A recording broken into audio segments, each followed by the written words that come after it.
Yeah. Fuck that lady.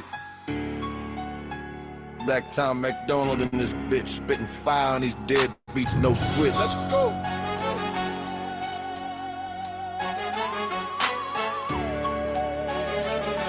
Yeah.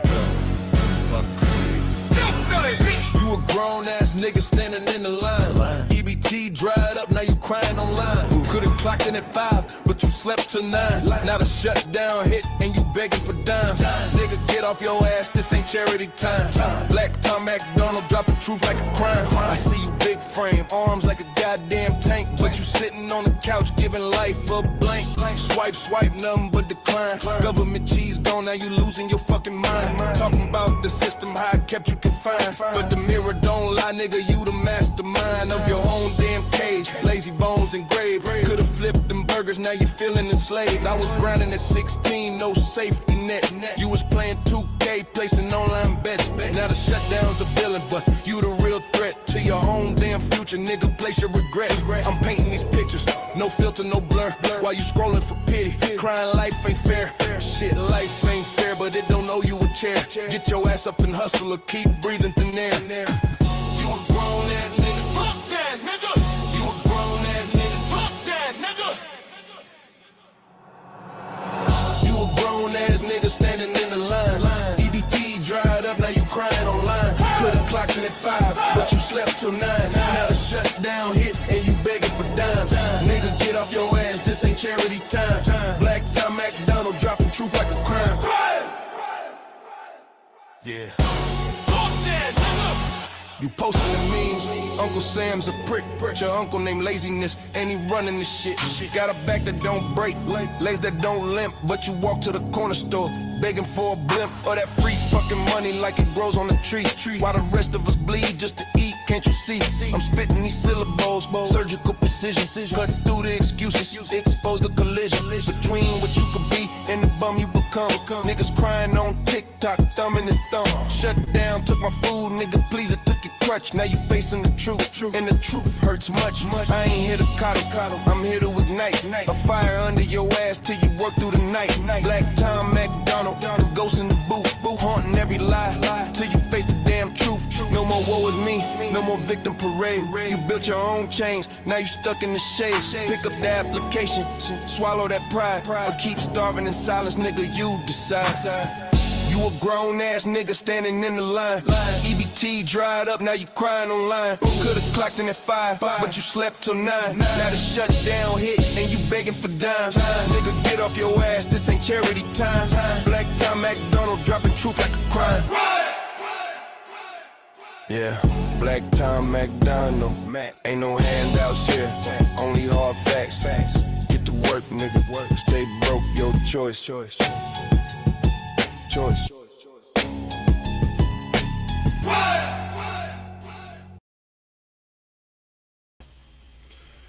You already know what it is, man. We are back here to serve some more game on the ground for them hungry hounds. So just go up the pound and are ready for the next round. So with that being said,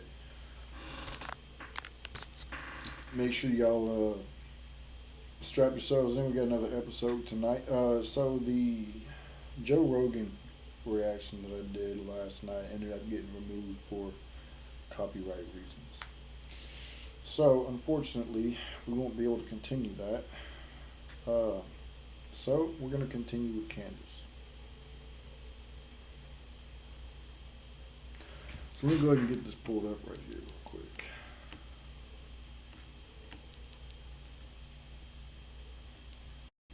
Boom.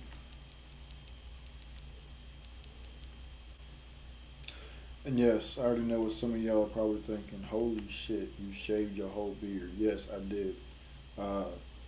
If you are a grown ass man worried about that, well, you know what? You can go ahead and jump off a cliff. Go ahead and jump in a box with a bomb and let that bitch blow the fuck up. That's what I gotta say to that. But with that being said, let's go ahead and jump into this, man. 3, 2, 1. Let's get it. Do you know that moment when your subconscious kind of meets your conscious? Like you just suddenly, your subconscious is storing all this information and it's maybe flagging something for you that's a little weird, but you haven't come to realize it yet. And then all of a sudden, the information breaks the surface and you're like, aha, I got it. I didn't even realize that thing that happened a long time ago was a little bit weird.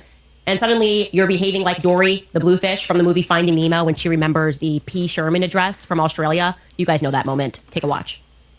So, Sydney. P. Sherman 42 while you were Sydney.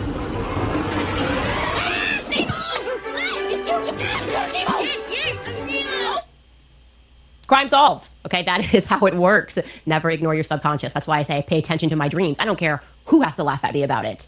And there was this little something that flagged in the back of my mind as odd in the aftermath of Charlie's assassination. One of these things that might seem small, but it's always the small details that help to paint the broader and bigger picture, right? Elle Woods in the movie Legally Blonde, she was absolutely correct when she said that people who work out have endorphins and happy people don't kill their husbands. Anyway, the thing that I realized is that Mikey McCoy, the chief of staff of Turning Point USA, Mikey McCoy, for whatever reason, he always requires an adjective. Whenever they discuss Mikey McCoy, there's an adjective before they say his name. A bunch of people in the Turning Point USA orbit described Mikey McCoy in this very unique manner. I want you to take a listen to that. But let me tell you who the heroes were in this whole thing. We're going to start with 23-year-old Mikey McCoy. And that's when the great Mikey McCoy showed up. And my husband's chief of staff, the amazing Mikey McCoy. My friend Mikey McCoy, the brilliant 24-year-old who at the time when Charlie was shot was 23 and was a hero that day. I used to be known as Charlie Kirk's pastor, now I'm known as Mikey McCoy's dad. He clicked into gear eventually. He did. It was amazing. Mikey was a heroic figure on that day. Amazing, heroic, he was brilliant. It stood out to me really because it's only Mikey that they moved to do it for. And objectively speaking, okay, I don't care what your experience in life is, I would not move to insist that someone was quote unquote heroic for walking away from their friend after he was shot. Okay, that wouldn't be the adjective that came to my mind, heroic. I also don't feel the need ever to qualify any of my friends with an adjective. Think about how strange it would be if on the show, every time I cover Tucker Carlson, I was like, the spectacular Tucker Carlson, the breathtaking Tucker Carlson is under attack in this moment. You'd be like, why are you doing that?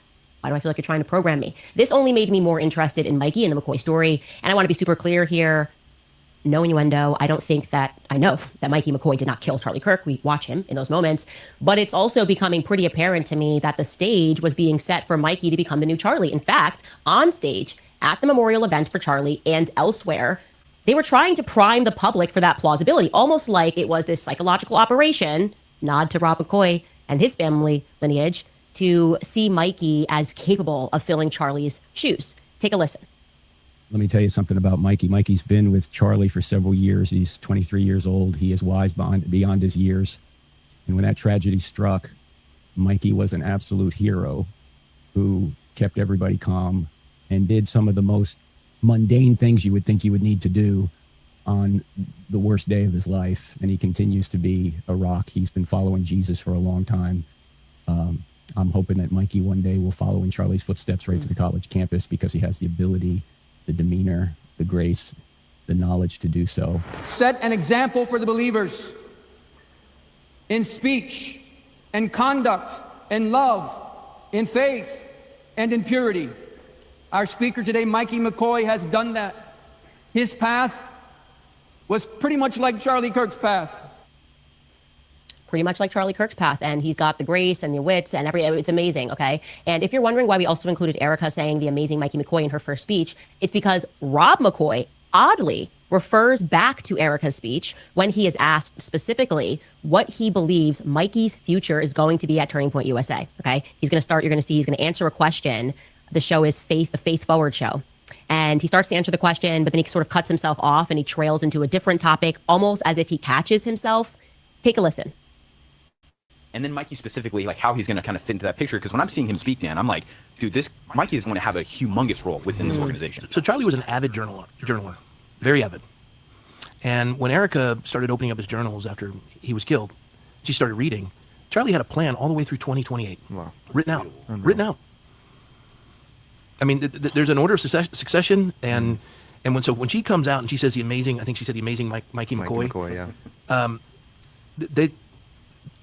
And this is one of the things I would share with Mikey. I'd share with Charlie, and I learned it from Steve Smotherman, and Pastor Steve Smotherman said it to Charlie. Where you're a public figure, you have very little privacy.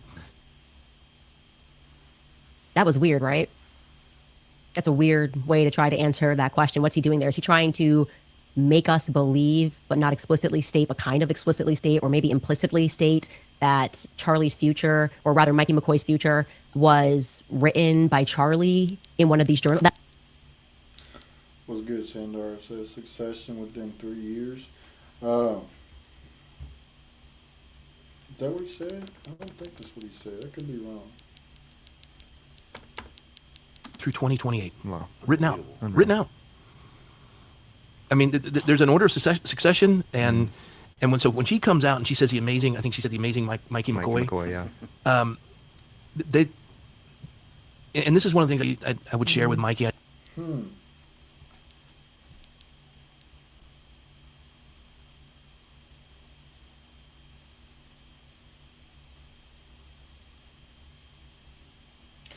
I wonder if there's something in that journal that got him killed.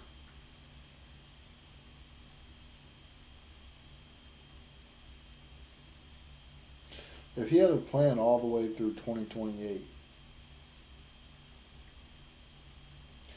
I wonder if there was something in his journal that somebody found out that another somebody didn't like and said, no, we got to stop this. I'm thinking that might have played a part. I could be wrong, but I'm thinking that could have played a part in what happened to him.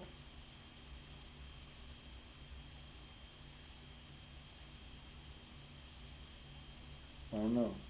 I shared with Charlie, and I learned it from Steve Smotherman, and Pastor Steve Smotherman said it to Charlie. Where you're a public figure, you have very little privacy. That was weird, right? That's a weird way to try to answer that question. What's he doing there? Is he trying to make us believe, but not explicitly state, but kind of explicitly state, or maybe implicitly state that Charlie's future, or rather Mikey McCoy's future, was written by Charlie in one of these journals? That's what I was picking up. That's what I feel like he was throwing down. Let me know if I'm crazy, but that was a weird way to answer. And he's like, so when Erica comes out and she says the amazing Mikey McCoy, he talks about the journals. What's going on here? Now, I'm going to give you some data points to back this up. Now, I maintain that the wonderful Mikey McCoy doesn't strike me as intrinsically evil. Something Charlie used to always say to me is the eyes are the window to the soul. I don't see this intrinsic evil when I look at Mikey McCoy's eyes. But, however, I do think he was hyped, okay? I think Mikey was promised or told or encouraged that he would become the new Charlie, and it is a fact that was the number one sentiment that we received from our Turning Point USA insiders following Charlie's assassination, that the, supercalifragilisticexpialidocious Mikey McCoy appeared to have like an extra spring in his step that made them all a little bit uncomfortable in the aftermath, and that he seemed all too happy to assume Charlie's position. Look, he's already speaking at Liberty University. Why? Because he made some phone calls? Have we lowered the standards for what makes somebody a hero in 2025? I don't know. And I will say that beyond the sentiment that was expressed to us from the Turning Point USA insiders, there are some interesting facts. Fact number one, for whatever reason, in the month, and I'm going to make sure that I address my timeline here, in the month leading up to Charlie's death, Mikey McCoy was interested in capturing some behind the scenes footage, more intimate moments of Charlie's life. And I'm going to give you two examples of that, okay? Example number one, Charlie's very last overseas trip to Korea. Okay, this was 4 days before he died. For whatever reason, Mikey McCoy felt suddenly inspired to try his luck, miking up Charlie and capturing him on the road. And he says this is the first time he ever did it. Take a listen to Mikey McCoy explain that. Today is really fun because Mikey and Blake are going to talk about their last trip with Charlie to Asia. Yep. And Mikey, you are now in the driver's seat. The floor is yours. Yeah. It's crazy to think that was just 3-4 days before Utah. Crazy. And it was Charlie's dream to always go to Asia. And Blake and I got the gift of being able to tag along for that. And so I brought the camera with me. I've never traveled with the camera before, but I decided, it'd be a good idea to mic Charlie up, do some content with him while we're there. Okay.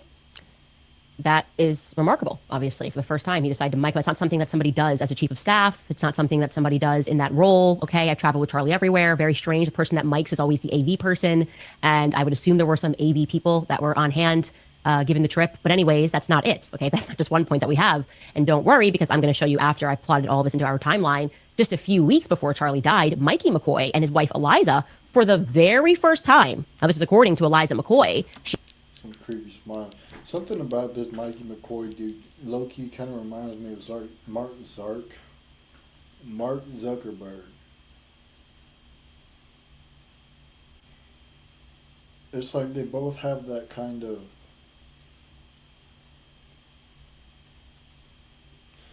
like emptiness when you look in their eyes. It's not necessarily also creepy dude. It's not necessarily like an evil look, but it's like an empty look. You know? Like it's like somebody who's already dead inside but is not physically dead. He shared that it was the first time ever that they went on vacation. Her and Mikey went on vacation with Erica and Charlie. Here's that post on Instagram. That second paragraph begins, "We spent a few weeks together this summer, our first family trip together." Okay, getting real close there. And while they were on this very first time together for a couple of weeks vacation, something moved the McCoys to capture intimate and sweet moments of the Kirk family from behind the scenes. Now, you know which footage I'm talking about. It's the footage that has since gone viral of Charlie walking with his children and Erica. Erica grabs his hand. It's actually a very sweet moment, and it moved a lot of us. People were, I know I was crying when I first saw this footage a couple of days after Charlie died. Well, let me tell you guys something. Fortunately, the McCoys were the ones that captured that footage. See, my thing is I need to know what moved them to do that. Are they really just that extraordinary? Is it the extraordinarily lucky Mikey McCoy? Because I was thinking about it because I have a big family and people with families know. And you can go through Charlie's Instagram as I have done. There's always one person missing from intimate family moments when they're on the fly. They're not planned, right? There tends to be one family member missing because one person grabs the camera and you're capturing the kids with dad or you're capturing the kids with mom or it's just the kids, whatever it is. That's how family footage, when it's organic, tends to look, right? And of course, on holidays, you get together, you stand up, you capture a picture. That is the pattern. If you go through Erica, Charlie's Instagram, Charlie's missing or Erica's missing, and that's because they're filming each other. But thankfully, the McCoys were on hand in what looks like mid-July or early August. Into early August, according to my sources, we will nail down the specific dates in the future. We are working on it, okay? Strikes me as odd that Mikey is just picking up the camera and capturing these moments. I don't know. For the first time ever, I don't like it. I don't like it at all. And if I'm in Erica's position, I'm starting to look at him funny, like, what's going on here? Okay. Now let's bring in Daddy McCoy. Wouldn't say, he strikes me as something else entirely. And he similarly had some rather impeccable timing. Rob McCoy, as you very well know, was the senior pastor of the Godspeak Calvary Chapel in Thousand Oaks, California.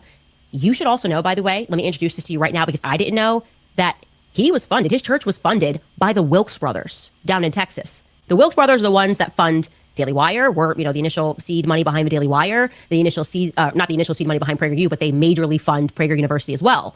So that's an interesting web that's being woven before our eyes, right? You've got PragerU, and now you've got this church, and they are a part of what is described online as a cult. It's like Christians for Jews.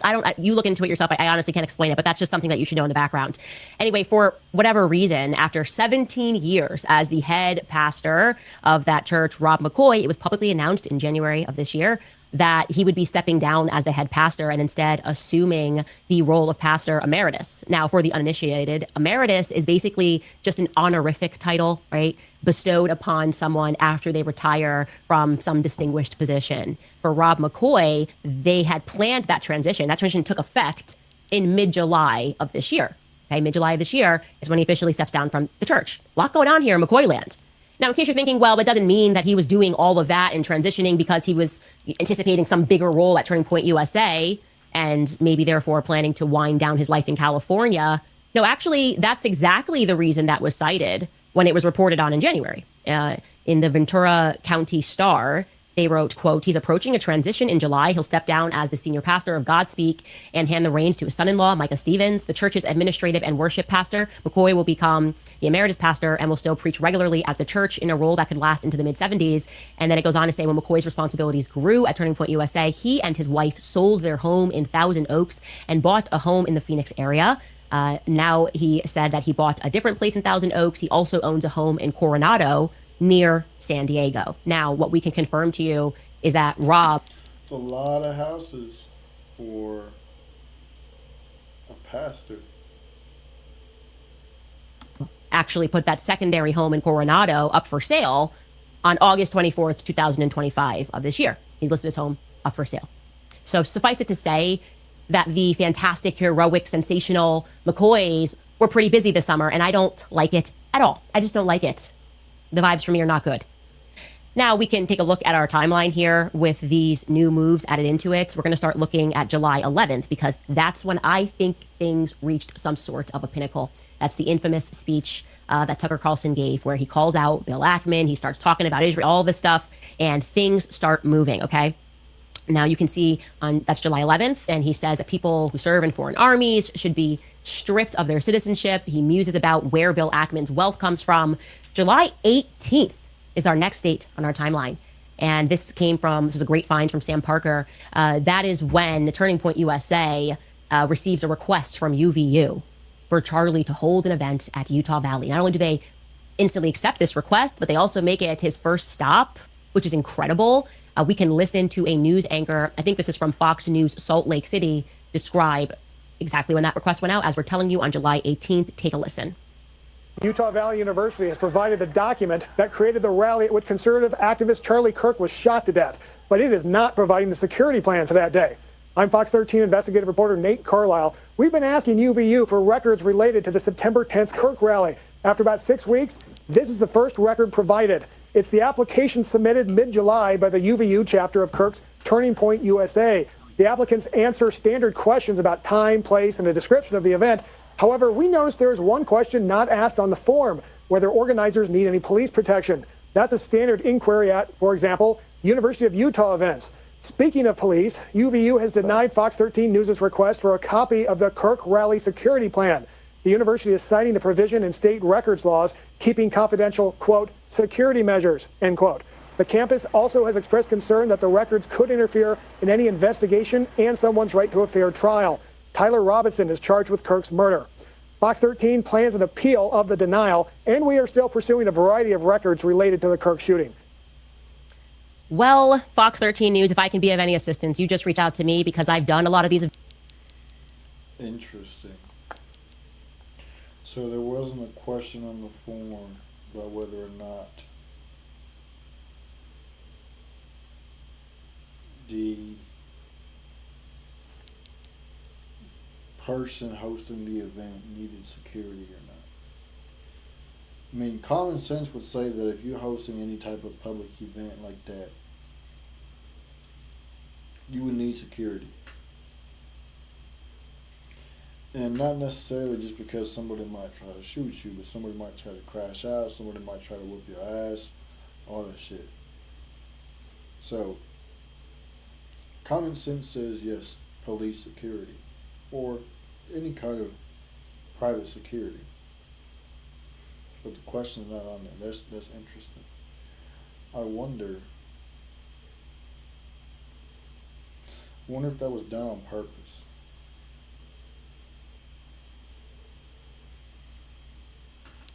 Events and everything happening here is unusual, okay? For them to honor a request, I mean, they get every university across all 50 states trying to get Charlie and I to speak, okay? A request going in that late, being honored and becoming stop number one within a couple of weeks, I'm going to say that's never happened. I'm going to dig through my inbox, okay?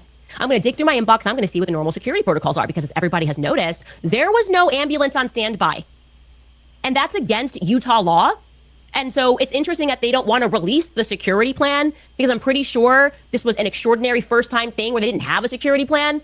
And I had received a tip, and I do want to check this out, by the way, that they also had initially slated for this event to be inside, but it was moved. Again, I have to look into that. I'm not confirming that. But if that's true as well, things are about to get very interesting. And guess what, guys? There's more. And this part is crazy. I guess it's not really crazy. I think I saw like Milo Yiannopoulos tweeted, I think Israel did it. And that's because he was tweeting about the bizarre lie of them saying Erica Kirk was accepting this award, and they completely fictionalized it. They've just been lying nonstop, quickly, right? Right out the gate, Bibi Netanyahu doing propaganda rounds, denying that he had anything to do with the assassination of Charlie Kirk. Perfectly normal thing to do, right? Perfectly normal.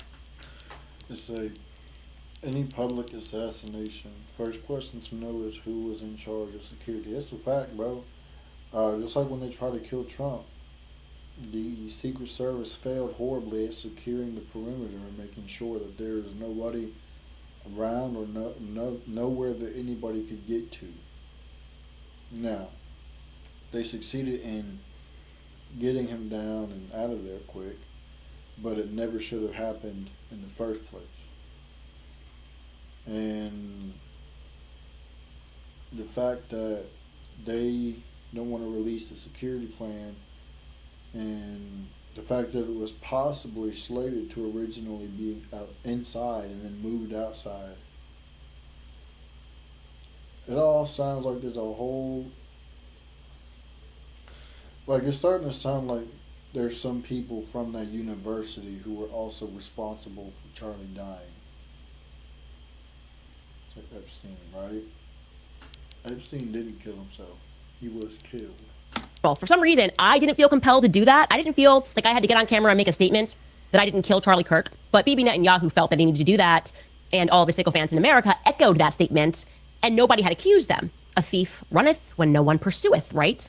Well, here's some explosive news for you that I can now, beyond a shadow of a doubt, confirm. Putting my name on this. Not only can I confirm this, but I can publicly challenge the very Zionist, occupied Trump administration, who is aware of this, to deny it, to come out and say, no, that's not true.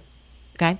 And if Kash Patel is done crying about the mean tweets on the internet regarding his sensational singing girlfriend, he can also certainly make the time of day to deny what I am saying if it is untrue, right? Because this is pretty relevant. Now, I should say that some people had actually reported this earlier. Like Mel, I've been telling you to follow her, Village Crazy Lady over on X. She was actually very early with this reporting, and I had heard rumors and rumblings, but I wanted to make sure that I had verifiable proof, enough proof that I would go out on a limb, as I'm doing right now, and asserting that it is authentic and it is real. Ladies and gentlemen, there were, for whatever reason, 12 Israeli cell phones on the ground at Utah Valley University the day that Charlie Kirk was assassinated. This has completely spooked the people that are very high up in government. Now, to be clear, I don't mean that there were 12 VPNs that were switched and routed through Israel on that day. I mean that there were 12 personal cell phone accounts that were opened in Israel, okay? Like you go into Verizon in Tennessee or in Connecticut and you open your phone. I am saying that they opened their phones in Israel, those accounts in Israel, and they were on the ground on September 10th at Utah Valley University when Charlie was shot. Now, the NSA knows this. Kash Patel knows this. People in the current administration know this, and they are desperate for some reason to stop that information from being released to the public. Why? Because they're the most transparent administration ever? Is that why? Is this like Jeffrey Epstein transparency that we're getting? Because that's what it feels like. It always seems that on the topic of this one nation that's only the size of New Jersey and has done nothing wrong ever and was truly the greatest friend to Charlie right up until the very end, never put any pressure on him, suddenly everybody abandoned their values. True friends of Charlie Kirk, right? Standing on that stage, giving him a speech, hiding this. Now, what would be the reason that they wanted to keep that information under wraps? And why does it have people at the very top spooked? If there's nothing to hide, then there's nothing to hide, okay? If there's nothing to hide, then there's nothing to hide. I wonder...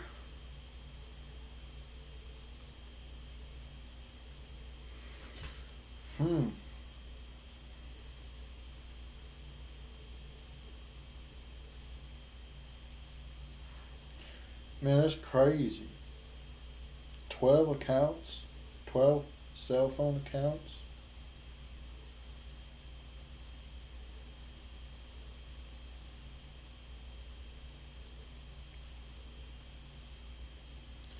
That's wild, bro. Now, let's play devil's advocate. And to be clear, we are now advocating for the devil when we do this. Maybe the cell phones belonged to some exchange students. It's possible. Maybe 12 Israelis were touring UVU on that day because, I don't know, Utah Valley University is a place where they maybe wanted to attend in the future. Maybe 12 American students had Israeli-based cell phones because they had just come back from a summer abroad program and they wanted to keep their Israeli cell phones running when they got back home to Utah. I don't know, but I'd like to know. In fact, we need to know the answer to this question. Why are they hiding this information? And why and who did those 12 Israeli cell phones belong to? Okay? I don't like secrets. I don't like secrets, especially when they pertain to the public execution of my friend Charlie Kirk. We'll take a break and we'll come right back. All right. I don't know, man. The more shit that comes out about Israeli this and Israeli that makes you wonder, how much influence is there really from the Middle East? I'm typing the whole wrong thing, makes you wonder how much influence there really is from the Middle East.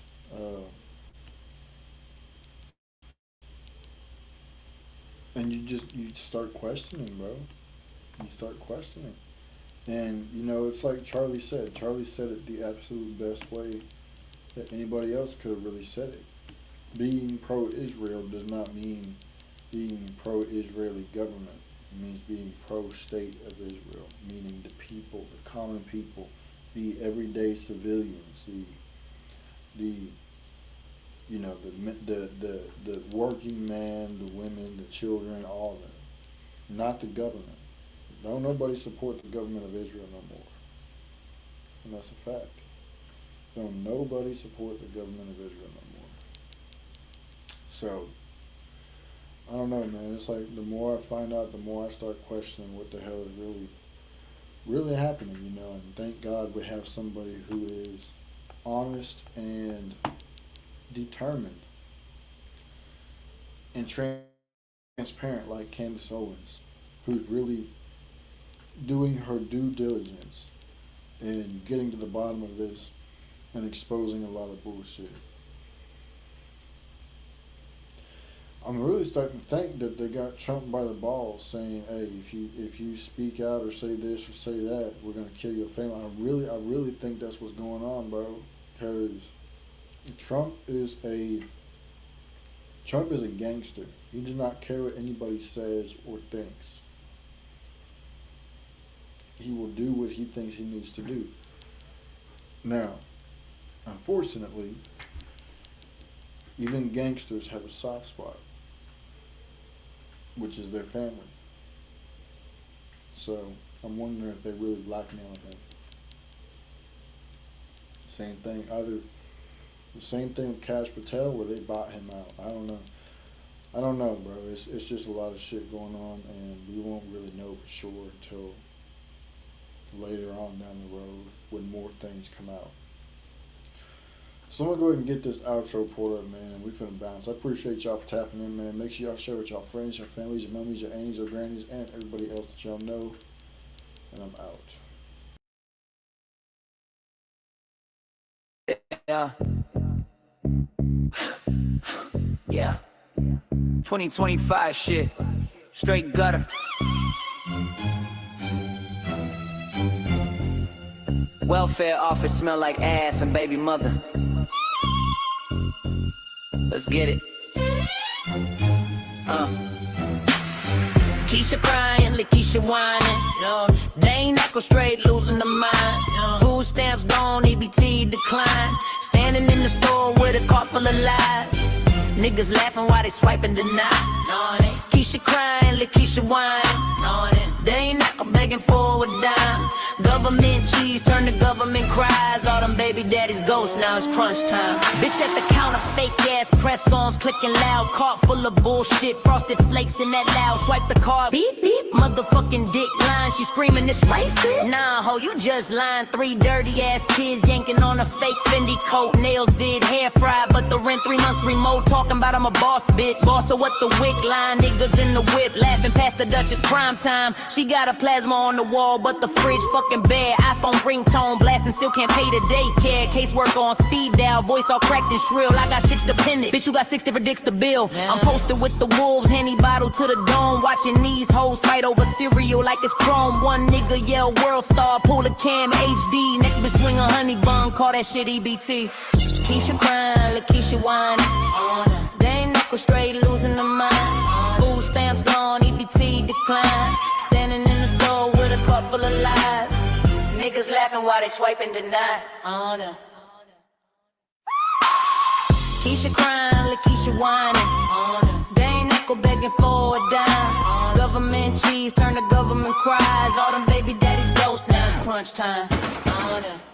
Go fund me poppin', feed my babies, y'all. But the club pics from last night, ass out back against the wall, selling plates on the Grand Oxtails, 35 a pop. But cry when the stand machine say stop, bitch, stop. Talking about I'm a queen of the goddamn curb. Crown made of tracks and glue, throne made of broken verbs. Niggas sending crying emojis, playing hoes like flute. She got a Section 8 palace, but the lights stay on poof. Baby daddy pull up in a rusted out hoopty. She hop in quick, stamp car still stuck to a coochie. Whole block, reek of Newports, weed, glue, and despair, screaming I need Pampers. Bitch, that's a scam affair. I'm in the Maybach tenant, counting blood money, watching these bitches scrap over Kool-Aid. Call that shit funny. One nigga's kid pissing on the floor, mopping with pride. Another hoe stealing formula, straight Bonnie, no Clyde. Hey, kill the beat, let the tears echo.